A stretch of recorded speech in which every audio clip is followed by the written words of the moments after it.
ওরে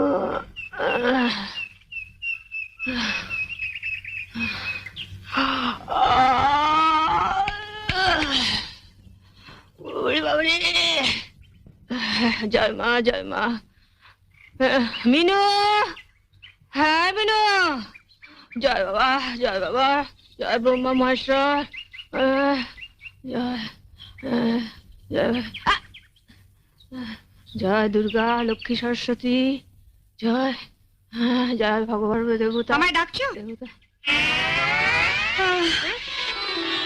তুমি কি গো সকালে উঠে একটু ঠাকুর দেবতার নাম করছি, তুমি আমার ঝাঁটা দেখালে? উঠুন ঝাড় দিচ্ছিলাম, তো হাতে ঝাঁটা থাকবে না তো কি রজনীগন্ধা স্টিক থাকবে? আচ্ছা হলো তো, এখন বলো কি বলবে। শুনলে তোমার বোনের কথা শুনলে? কি গো শুনছো? আমার কথা শুনতে পেলে তবে তো শুনবে। শুনতে পেলে মানে?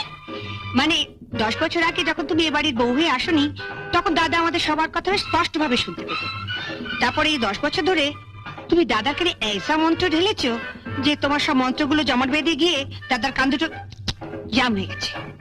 তুমি একটু উঁচু স্বরে কথা বলো তো, তাই তোমার কথাগুলো ফাঁক ফোকর দিয়ে দাদার কানে পৌঁছে যায়, কিন্তু আমাদের নো এন্ট্রি। তুমি হাসছো? ওর কথা শুনলে গা পিত্তে জ্বলে যায়। কি শুনতে বলছি? তুমিও দাদার মতন দুটো কানে নো এন্ট্রি বোর্ড ঝুলিয়ে নিলেই পারো না। এখন তাড়াতাড়ি বলো কেন ডেকেছো? ওদিকে আমার অনেক কাজ পড়ে আছে। আগে মশারি তুলে, বিছানাপত্র ঝেড়ে, তারপর ঘর ঝাড় দিয়ে, তারপর আমার জন্য 1 কাপ গরম চা, একটু আদা দিস। কাল রাতে হঠাৎ ঠান্ডা লেগে গেছে, গলাটা কেমন ব্যথা ব্যথা করছে। সাবস্ক্রাইব।